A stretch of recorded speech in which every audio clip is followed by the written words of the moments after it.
this afternoon, just a very, very quick 10 minutes about the Jacobites in Stirling. Of course, the Battle of Falkirk is right in the middle of the Jacobites' occupation. The key event in January 1746 is, of course, the Siege of Stirling Castle, the last ever. So, Ross, could I get my next slide, please? Right, so a timeline here, just to give you the kind of, there are some dates here. So Stirling pledges allegiance to the Hanoverians in late November 1745. This is when the Jacobites are on the way to London, but before Derby. So there's a very clear, bold statement of their politics. 6th of December, they organised retreat from Derby by the Jacobites. And please note, that's not a failure. They return in good order. So there's still a significant threat. They're in Glasgow for Christmas. Stirling's 400-strong militia is placed under the control of Major General Blakeney in the castle. There are 3,000 Jacobites in Perth and 800 round Stirling in Doon, Dunblane and Bridge of Allan. Glasgow and Paisley's militia, along with Stirling's militia, are placed watching the fords to try and prevent the Jacobites crossing.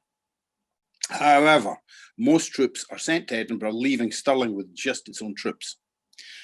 By December the 28th, Blakeney has cut the inner arch of Stirling Bridge. This is an attempt to trap the Jacobites in Stirling. Eventually, the Jacobites actually cross further upstream at the Fords of Frew. But why are they interested in Stirling? So next slide, please, Ross. As many of you know, Stirling is the strategic core of Scotland. If you want to go north, if you want to come south, you have to do it. You have to do it at Stirling. The map here, yes, it's a bit inaccurate. In fact, it's wholly inaccurate. It's a 12th century map, but it identifies the strategic significance of Stirling, which of course lies within the black circle.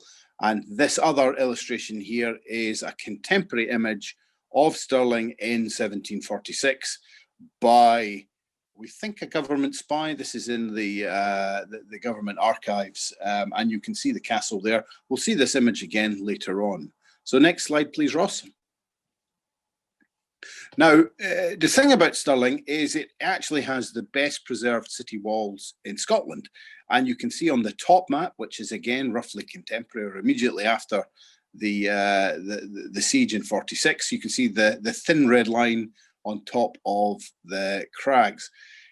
Unfortunately, this wall only really covers the south side. They're never expected to be attacked from the north. And in the north, there are a series of informal garden walls, dikes. There are a series of gates, and you can actually see all of the gates on the slide below, 1, 2, 3, 4. One isn't really a gate so much as a block that gets drawn across the road. 2 is a gate that got locked. There's a record of it being locked in 45. 3 again is a hole in the wall which gets blocked. 4 is a formal gate. That is the Barras Yet. If we get the next slide, please, Ross. We have some images. So the top is a map showing 2 arches. That's the only contemporary image of the gate when it was still there. We have a bit of a stained glass from the council buildings, which is a bit rubbish, actually. And then many of you will recognise the kind of gate in St Andrews, which probably is as close as we're going to get to what the Barras Yet, the Borough Gate, looked like. So next slide, please, Ross. Now, as I should have said on one of the made tore up the town's defences. Ditches dug across roads. We heard that the gates are locked. There are some repairs, but it's not really a lot. Now, this is a broader image of Stirling and the castle during the siege, and you can probably just make out some holes in the wall, some elements of collapse. To add insult to injury, there are only 8 days worth of food in the town. Next slide, please, Ross. So back to our timeline. So the Jacobites are outside Stirling on the 3rd of January. The 4th of January, the town is completely surrounded. Stirling Bridge, that arch that was cut by General Blakeney, is repaired with felled trees. The Jacobites float their cannon from Alloa. Now, there's no artillery in Stirling. And here are some pictures of the city wall on the left of the slide. And these show the wall and some of the gun loops. But of course, if there's no artillery to fire from these, what you're really looking at is manning them with individual soldiers firing individual rifles and muskets. I think it's probably muskets at this stage. Anyway, so the Jacobites begin to dig siege positions on the 5th of January. A Jacobite drummer boy approaches on the 5th at 8 p.m. with a message. We never hear what the message is because he's chased off, leaving his drum, which was proudly displayed on the barrage yet. We don't know where that drum is anymore. 6th of January, Bonnie Prince Charlie's at Bannockburn House, and he sends the following letter demanding entry into the town by 2 p.m. that day. Next slide, please, Ross. Now, this is the letter. The council actually has this in its archives. It's freely available. Copies are available online. If anybody can't find a copy, please let me know if they'd like to see it. It's well worth reading. It's a letter signed by the Prince himself. So, next slide, please, Ross. So, the evening of the 6th of January, a meeting is held, or rather, on the 6th of January, a meeting is held. The first thing they do is ask for more time. It's a big decision. That's granted. Now, opinion is divided. Obviously, Blakeney in the castle wants people to keep fighting. One of the leading churchmen of the day, Ebenezer Erskine, and this is his statue in the Old Town Cemetery, was against capitulation. Blakeney says he wants everybody to fight to the last, and he'll leave a door open for them at the castle in case the gates get stormed. Of course, people are scared. There's clearly a lot of anti-Gaelic, anti-Highland prejudice at this time. Lowland society, Highland society, that's been around for a good 100, 200 years, definitely at this point. And to a certain extent, it's getting worse with the advent of the Jacobites. So people are scared. To encourage a decision, Jacobites fired 27 cannon shots into the town, knocking off a few chimneys. No one was hurt, but you can imagine that's absolutely terrifying in the town to be under siege like that. The town decides to let the prince in. Now, I think it's very clear here, they didn't really have a choice. The defences wouldn't have withstood an assault by the Jacobites, certainly not on the north. Certainly, even a prolonged siege would have ended in disaster. So Blakeney concludes, as he's about to head to the castle, "Gentlemen, as your provost and bailies think the town not worth their notice to take care of it, neither can I. I will take care of the castle." He takes the militia and most of the guns into the castle. Next slide, please, Ross. Now, many of you will recognise this. Recognise the key. This is the key to the barragettes, which was left in Bannockburn House by the Prince, sold at auction, and ended up in the Smith in the 60s. Now, the presentation plaque suggests that the key was presented to the Prince at 2 p.m. Monday, the 6th of January, 1746. That's what he wanted. But of course, remember, the town took a little bit longer to determine, and the gates were opened at 11 a.m. on 8th of January, and that's when the key was presented to the Prince. Now, importantly, public opinion across Britain, and most notably in London, was against this. The London magazine suggests at the time that Stirling fell to the pusillanimity, disaffection, and cowardice of a few of the inhabitants. This will have some repercussions later on. Next slide, please, Ross. Now, Stirling is now under martial law. Now, while the Jacobites welcomed them in, this is a town under control, and everybody knows that they had pledged allegiance to the Hanoverians. And anybody caught harbouring garrison families was to be shot.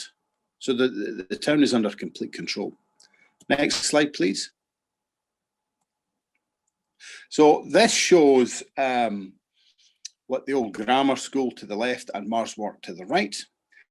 So the 12th of January, Colonel Grant, the Jacobite, one of the Jacobite officers, sets up cannon between the Holyrood Church and Marswark. So that would to the left of the picture at the bottom right. Now, these are soon destroyed by Blakeney, and there is damage to the manse, which is gone. It's now destroyed, but that sat outside the Church of the Holyrood. The grammar school is damaged, and of course Marswark. And Marswark gets the worst of it all, and we think some of its its roof is damaged in the exchange. The town council requests that the guns be moved. And the town's under martial law, so that's a tricky conversation. Colonel Grant stands down at this point. Next slide, please, Ross.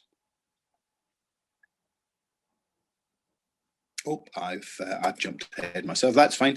I think, yes. I think, oh, actually, could we go forward a slide, Ross? These have jumped out of order for some reason. Right, yes. So, a French officer, Mirabel de Gordon, known as Mr. Admirable, takes over. And he begins to set up cannon on Gowan Hill and Ladies Rock. Of course, the 17th of January, in the middle of all this, we have the Jacobite battle at Falkirk. Now, could we go back a slide, Ross, to slide 13, please? Right, so here is the timetable for this. Mr. Admirable, he spends 3 weeks on Gowan Hill digging trenches for his guns. We think this is Ballingeith Cemetery. In fact, we know it's Ballingeith Cemetery, but it might just be the other side of it. So there is a possibility that some of the trenching works still survive. Certainly, there might be an expectation that shot might survive on the hill. And that's something I'm keen to look at some point, but it might have been destroyed by the cemetery.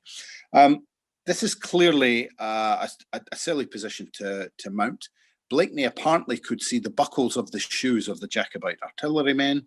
Eventually, or rather, Mr. Admiral promises to reduce the castle in the course of 48 hours. But by the 30th, so 3 weeks worth of digging, he had 3 embrasures completed. And once he fired, it took less than half an hour for the battery to be destroyed and for the men to abandon the cannon, as no one could approach it without certain destruction. And apparently it is destroyed like a house of cards. Now remember, these are the cannon that are floated across from Alloa, so their loss as they're abandoned represents a very, very strategic, a significant 15, please.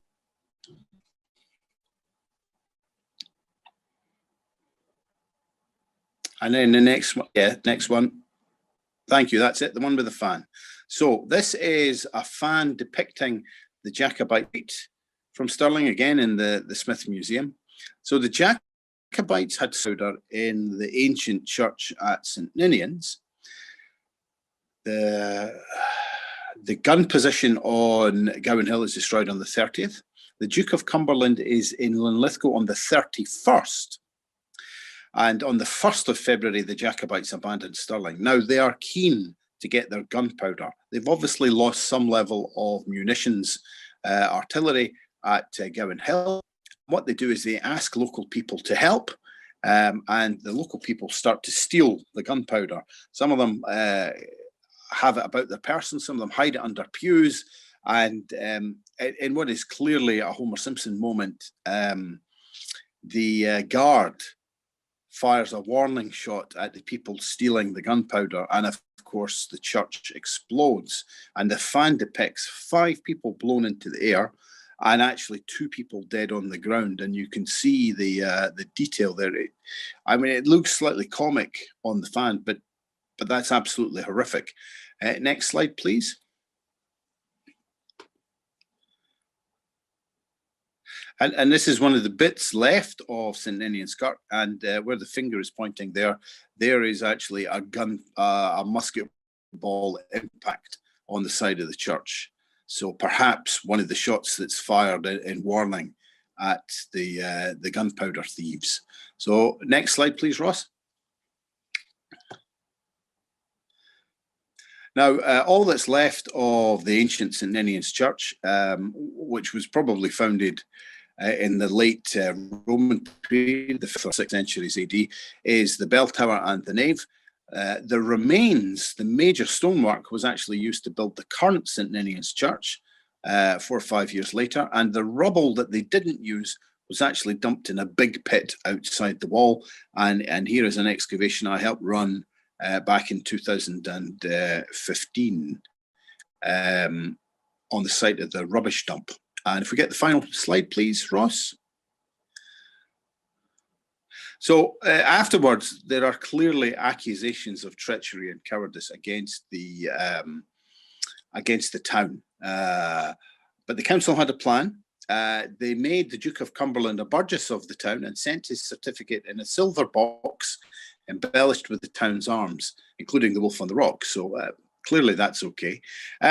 The town seems to have got off lightly, though. There are only 2 claims for compensation, £39 to John Hall and Thomas Campbell, and that's respectively £30 and £9. And it's not clear what the Jacobites did to merit this. The provost had resigned at this point, and I think I was genuinely concerned that the political leaders would be executed for treason. But I think a spirit of reconciliation for people that didn't fight quite enough in the kind of the view of the government prevailed. Anyway, Stirling is still here. We survived. The castle survived the last siege ever, and the Jacobites unfortunately headed north, and with their destiny at Culloden, unfortunately. Anyway, thank you very much, ladies and gentlemen.